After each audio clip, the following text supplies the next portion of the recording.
నమస్తే. శ్రీ గురుభ్యో నమః. శ్రీమాత్రే నమః. అందరికీ నమస్కారం. మారుతున్నటువంటి గ్రహాలతో పాటు కొన్నిసార్లు గ్రహాలు తిరుగుతూ వెనక్కి తిరగడం ఇలాంటివన్నీ కూడా మనం వింటూ ఉంటాం. దీన్నే వక్రగతి అంటూ ఉంటాం.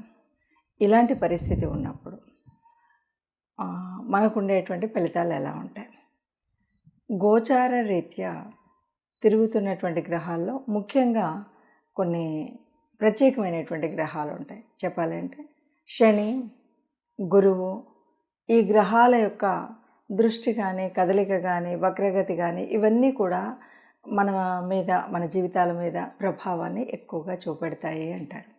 మరి అలాంటి గ్రహమైనటువంటి శని గ్రహం ఈ జూన్ 30వ తారీఖు నుండి రాబోయే అంటే జూన్ 30, 2024 నుండి నవంబర్ 15 వరకు వక్రగతిలోకి రాబోతుంది.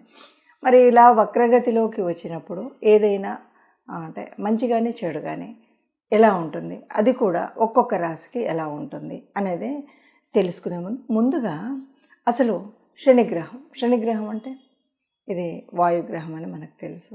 శనిగ్రహము ఇది ఒక రకంగా చెప్పాలంటే చాలా డిసిప్లినరీ గ్రహము అని చెప్తాం. ఏదైనా ఇవ్వాలి, ఏదైనా అంటే కూడా చాలా సిస్టమేటిక్గా ఒక నిబద్ధతతో క్రమశిక్షణ ఇవన్నీ కలిగి ఉన్నప్పుడు మనకు దాని యొక్క ఫలితం వస్తుంది అని మనకు తెలుసు. ఏదైనా తొందరగా కాకుండా దాని యొక్క ప్రభావాన్ని పొందిన తర్వాత ఫలితాన్ని పొందేటువంటి స్థితి కూడా మనకు శనిగ్రహం నుండి వస్తుంది. మరి అలా ఒక్కొక్క రాశి మీద ఈ ప్రభావం ఎలా ఉంటుంది? అయితే ఇప్పుడు వక్రగతి అంటే ఏంటి? వక్రగతి అంటే ఏ గ్రహమైనా వెనక్కి తిరుగుతుందా అంటే మనకు తెలిసినంత వరకు రాహుకేతువులు మాత్రం అపసవ్య మార్గంలో ఉంటాయి. కానీ కొన్నిసార్లు గ్రహాలు మరి వాటి యొక్క వేగాన్ని అలా తిరుగుతూ ఉన్నప్పుడు భూమికి దగ్గరగా వచ్చినప్పుడు అవి వెనక్కి తిరుగుతున్నట్టుగా కనిపించేటువంటి భ్రమపడేటువంటి స్థితి ఒకటి ఉంటుంది. అది దగ్గరగా ఉన్నప్పుడు దాన్ని వక్రగతి అంటాం. అయితే ఈ వక్రగతిలో తిరిగినప్పుడు ఎలా ఉంటుంది? అయితే మరి జన్మజాతకంలోనే వక్రగతి ఉందా, లేదు అలా ఉన్నప్పుడు శని వక్రగతి ఉందా, ఎలా ఉంది ఏంటి అన్నది ఈ ప్రభావాలు చూసేటప్పుడు తెలుస్తుంది. ఒక్కొక్క రాశికి ఒక్కొక్క రకంగా ఉంటుంది. ఎందుకంటే ఇప్పుడు శని ఎక్కడ వక్రగతి పొందబోతుంది అంటే కుంభరాశిలో దాదాపుగా చెప్పాలంటే మొదట 3 నెలలు గురు నక్షత్రం మీద, తదుపరి శతభిష నక్షత్రం మీద ఈ వక్రగతి అక్కడ నుండి వక్రగతి అనమాట. అంటే 4.5 నెలలు, దాదాపు 139 రోజుల వరకు శని యొక్క వక్రగతి ఉంటుంది. ఈ 139 రోజుల వక్రగతి వల్ల మనకు ఎలాంటి ప్రభావం చూపడుతుంది అన్నది ఒక్కొక్క రాశి వారికి ఎలా ఉంటుంది, దీనివల్ల అంటే ఈ వక్రగతి వల్ల పొందేటువంటి ప్రభావాన్ని మంచిగానే చెడుగానే దాన్ని తీసుకోవడం కోసం ఏదైనా పరిహారాలు ఉంటాయా? మరి మనం ఈ 5 నెలల కాలంలో ఏం చేయాలి, ఎలా చేయాలి, దాని యొక్క పూర్తి ఫలితాన్ని పొందాలి అంటే ఏం చేయాలి? అసలు ఈ వక్రగతి మూలంగా ఎందుకు మనకి వక్రగతి వల్ల నిజంగా లాభం జరుగుతుందా అంటే చాలా వరకు మనకు శనిగ్రహం గురించి చెప్పేటువంటిది ఏంటి అంటే ఎవరైనా సరే అంటే లాభము అనేటువంటిది అంటే శని యొక్క మనకు ఇంతకు ముందు ఉన్నటువంటి కాలంలో ఏదైనా ఇవ్వాల్సినటువంటి మంచి ఇవ్వకపోయినా, దాన్ని పొందవలసినటువంటి ఫలితాన్ని పొందకపోయినా మళ్ళీ శనిశ్చరుడు వక్రగతిలో మనకు ఇవ్వాల్సిన ఫలితాన్ని ఇవ్వడం కోసం వస్తారు అన్నది చెప్తూ ఉంటారు. మరి అలాంటి సమయం కాబట్టి ఒక్కొక్క రాశి వారికి ఫలితాలు ఎలా ఉంటాయో చూద్దాం. చివరి రాశి మీనరాశి వారికి ఈ శనిశ్చరుడు వక్రగతిలో వెనక్కి వెళ్తున్నప్పుడు ఎలా ఉంటుంది అంటే ఈ 4.5 నెలల కాలం ఎలా ఉంటుంది అంటే ఇప్పుడు వీరికి కూడా మనం చెప్పొచ్చేది ముఖ్యంగా ఏళ్ళనాటి శని కాలంలో ఇప్పుడిప్పుడే ఏళ్ళనాటి శనిలో ఈ వచ్చినటువంటి వీరికి కష్టాలు అనేది బాగా ప్రారంభమై కష్టం అంటే ఇట్లా ఉంటుంది అనేటువంటి ఒక భయంలో ఉన్నటువంటి వీరికి చక్కటి ఉపశమన కాలం ఈ కాలం. చాలా బాగా మనకి 4.5 నెలలు కూడా ఏ చేసినా కూడా బాగుంటుంది, ఆనందంగా ఉంటుంది, సంతోషంగా ఉంటుంది.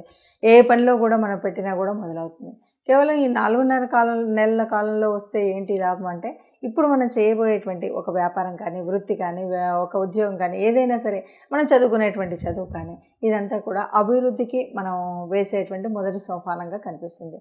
కాబట్టి ఈ 4.5 నెలల కాలం మంచి భవిష్యత్తులో మంచి బాటగా ఉండేటువంటి స్థితిగా మనకు కనిపిస్తుంది అనమాట. కాబట్టి ఈ రాశి వారికి అందరికీ కూడా ఆనందంగా ఉంటుంది, ఆరోగ్యంగా ఉంటుంది, సంతోషంగా ఉంటుంది. అయితే ఈ ఆనందం, ఆరోగ్యం, సంతోషం నాకు కలగలేదు అని ఎవరికైనా అనిపించినప్పుడు తప్పకుండా మీరు కనుక చెక్ చేసుకోండి. చెక్ చేసుకుంటే మీరు పుట్టినప్పుడు కనుక మీ జన్మజాతకంలో మీరు శని దశలోనో అంతర్దశలోనో పుట్టిన వాళ్ళైతే అసలు తిరుగులేని ఆనందాలు, సుఖాలు కనిపిస్తాయి. అలా కాదు అంటే ఇప్పుడు నడుస్తున్న కాలం ఎలా ఉంది ఏంటి చూసుకోండి. అలా ఉన్నవారికి ఎవరికైనా మంగళ దశలో ఉన్నారా, ఇవన్నీ కూడా మనం చూసుకుంటే తప్పకుండా అన్నీ పాజిటివ్గా ఉంటాయి. అలా లేదు, ఇవి ఏం లేవు, అతి నార్మల్గా ఉంది ఉన్నటువంటి పరిస్థితుల్లో ఇప్పుడు శనిశ్చర వక్రగతి ఉంది అంటే తప్పనిసరిగా మీరు చెప్పేటువంటి పరిహారాలను చేసుకోండి. ఈ పరిహారాలను కూడా ఒక నిబద్ధతతో చేసుకోండి. శనిశ్చర స్తోత్రాన్ని చదువుకోండి. చక్కగా ఆనందంగా సుఖంగా ఉంటుంది. ఇందులో జరగబోయే అంటే ఇప్పుడు మనం అనుకున్నటువంటి ఏదైనా దీనివల్ల కొంచెం ఈ హాని చెడు అని అనుకుంటున్నాం కదా, ఆరోగ్యరీత్యా కానీ సంతానరీత్యా కానీ ఇవేవీ లేకుండా ఆనందంగా సుఖంగా ఉంటారు అని చెప్పవచ్చు. అందరూ సుఖంగా ఉండాలన్న ఆశతోనే మనం చేసేటువంటి ఈ పరిహారాలు ఎందుకు ఏమిటి అని చెప్పేటువంటిది. కాబట్టి చెప్పబోయేటువంటి పరిహారాలని తప్పకుండా చేసుకోండి. ఆనందంగా ఉండండి, సుఖంగా ఉండండి. ఇప్పటి వరకు మనం ఈ రాశి ఫలితాలను చూసాం కదా. అయితే అందరికీ లాభమా నష్టమా అన్నది కాదు. శనిశ్చరుడు అంటేనే క్రమశిక్షణ. నిజానికి మన జన్మ కుండలిలో మనకి ఇంతకుముందు అంటే పుట్టినప్పుడు ఎప్పుడైనా సరే ఎవరికైనా అర్ధాష్టమ శని కానీ, అష్టమ శని కానీ, శని దశ కానీ, శని అంతర్దశలు కానీ ఉన్నట్టయితే అటువంటి వారికి తప్పకుండా ఇలా శని వక్రగతిలో ఉన్నప్పుడు మనకి చాలా వక్రగతిలో ఉన్నప్పుడు శుభ ఫలితాలు పొందుతాయి అని చెప్పచ్చు. అలా కాదు, ఇవేవి లేవు. కానీ మరి అర్ధాష్టమ శని ఇలాంటివి ఏదో ఒకటి ఉంది, లేదు ఇది లేదు, ఇవి లేదు మనకు జన్మజాతకంలో అంటే ఇప్పుడు జరుగుతున్నటువంటి కాలంలో అంటే మీరు జన్మజాతకంలో కాకుండా గోచార రీత్యా ఎవరికైనా అర్ధాష్టమ శని, అష్టమ శని, శని దశ నడుస్తున్నా ఇప్పుడు కూడా ఆ ఫలితం ఉంటుంది.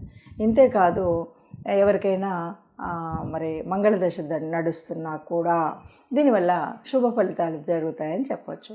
ఇలా కాదు మాకేమీ ఈ మంగళ దశ లేదు, అర్ధాష్టమ ఇవేవి లేవు, మరి అలాంటప్పుడు ఇప్పుడు వస్తున్నటువంటి ఈ శని వక్రగతి వల్ల మేము ఏం చేసుకుంటే మాకు దానివల్ల వచ్చేటువంటి నష్టాలు రాకుండా ఉండి పొందబోయేటువంటి శుభ ఫలితాలు మాకు పొందాలి అని అనుకునేటువంటి వారు చేయవలసినటువంటిది ఏమి? ముఖ్యంగా శనివారం రోజు ఎవరైనా సరే ఈ శని వక్రగతిలో దాని ఫలితాలు పొందాలి అంటే శనివారం రోజు ముఖ్యంగా మనం శనివార వ్రతం అంటే శనివారం రోజు ప్రత్యేకించి ఏ రకమైనటువంటి మధ్య మాంస ఆదులు ఉంటాయి కదా, వీటిని కూడా స్వీకరించకుండా ఉండడం, శనివారం రోజు వీలైనంత వరకు ఏకభుక్తం తీసుకోవడం, దీనితో పాటు మీకు వీలైతే అంటే నవగ్రహ మండపానికి వెళ్ళడం, లేదు ఇంట్లోనే శని గ్రహ స్తోత్రాన్ని చదువుకోవడం.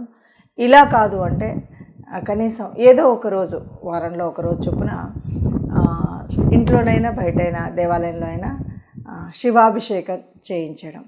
ఇవి కాకుండా వీలైనంత వరకు, ఎందుకంటే శనీశ్వరుడు ఆనందపడేది ఎక్కడ అంటే ఎవరైనా సరే బాగా కర్మచారులు ఉంటే వారికి ఏదైనా మీకు వీలైనట్టుగా కాసింత అన్నదానం చేయడమో, అన్నం పెట్టడం, లేదు అంటే ఏదైనా వస్త్రదానం చేయడం, ఇలాంటివి చేయడం అనేటువంటిది మనం చేయాలి.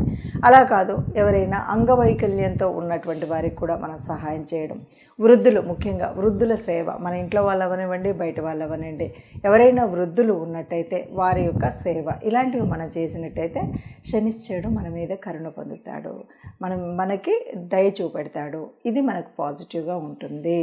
అందువల్ల దీనితో పాటు ముఖ్యంగా ఎవరైనా సరే విష్ణువుకు సంబంధించినటువంటి స్తోత్రాల్ని చదువుకోవడం అనేటువంటిది చేసినట్టయితే మనకు తప్పనిసరిగా పాజిటివ్ ఈ వక్రగతి ఉన్నటువంటి 4.5 నెలల కాలంలో చాలా పాజిటివ్గా మన యొక్క స్థితిగతులు ఉంటాయి అని చెప్పచ్చు. నమస్తే.